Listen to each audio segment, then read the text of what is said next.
azakazaka anaty natiora na ilay nitsotsika mazatra hoe utop izany ho tanterahana ny efatra sy 10 Mai ho avy izao ny faninanana amin'ity azakazaka anaty natiora ity ka iazo any Matasoa ny ona tamin'ny mpanao gazety ireo mpikarakara tamin'ity herinandro ity nanazava misimisy koa ny andinindininy izay faninanana izay. Ho tanterahana amin'ny faha-efatra sy 10 Mai 2024 ho avy izao ny andihan'ny faha-5 amin'ilay azakazaka anaty natiora na ilay antsoina ihany koa hoe UTOP Ultra Trail de Haut Plateau.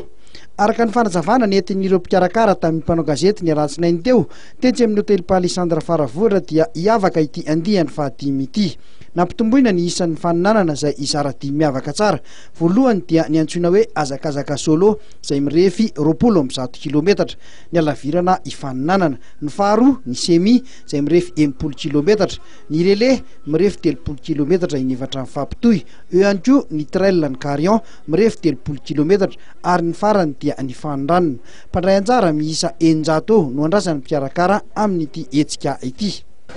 Ny mampiavaka anazy zany dia hoe mitombo aloha zany mpandray anjara zany hoe eo amin'ny 900 mpandray anjara zany no andrasana amin'ity taonty avy amin'ny firenena maro zany tsika eto Madagatsika malagasy moa zany mazava ho azy ny frantsay misy koa ny amerikana misy ireo firenena maro zany izay tsy hoe voatanisako eto ny any hoe tena mampiavaka anazy koa zany dia hoe misy ny course ny azakazaka zany izay vaovao amin'ity taonty izay miainga any Carillon zany ny tena marina zany ohatrany hoe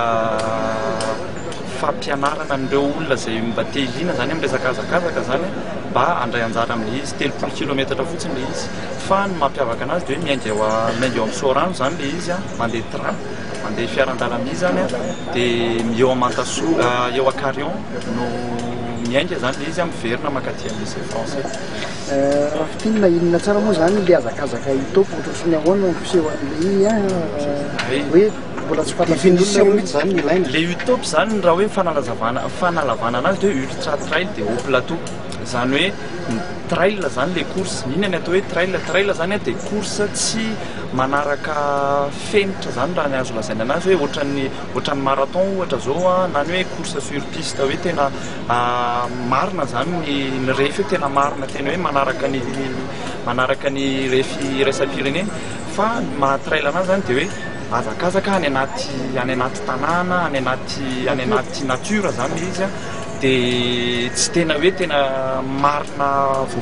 tena voafetra zany le ara-vilandarana fa hoe raha ohatra zany hoe 10 kilometatra ohatra dia eo amin'ny 10 kilometatra mety latsaka kely mety mihoatra kely zany fa tsy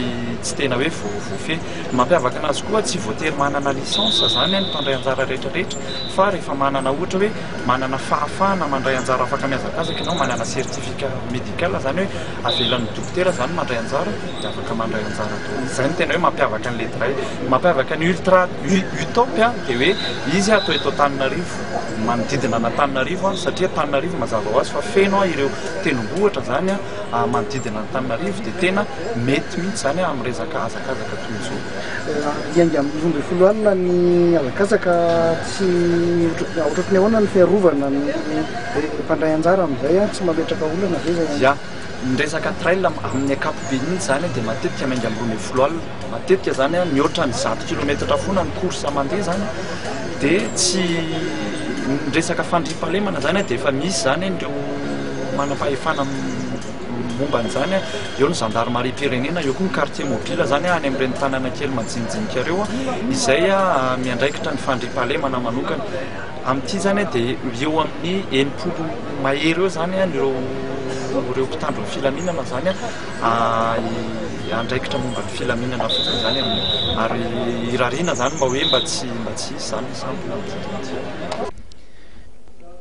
araka ny fanazavana no men'ny mpikarakara ihany dia andray anjara amin'ny faninanana la 6666 Occitane any Montpellier France ny nandrombaka ny larana voalohany amin'ny azakazaka solo skajy lasivavy ifaninana atsilariana kosa amin'ilay faninanana Trail de Colorado ireo voalohany amin'ny lasivavy eo amin'ny semi kosa indray tsy natao hitadiavam-bola ity hetsika ity hoy ny mpikarakara fa saingy ny fampahafantarana ny Madagasikara amin'ny alalan'ny fanatanjahantena no tena tanjona.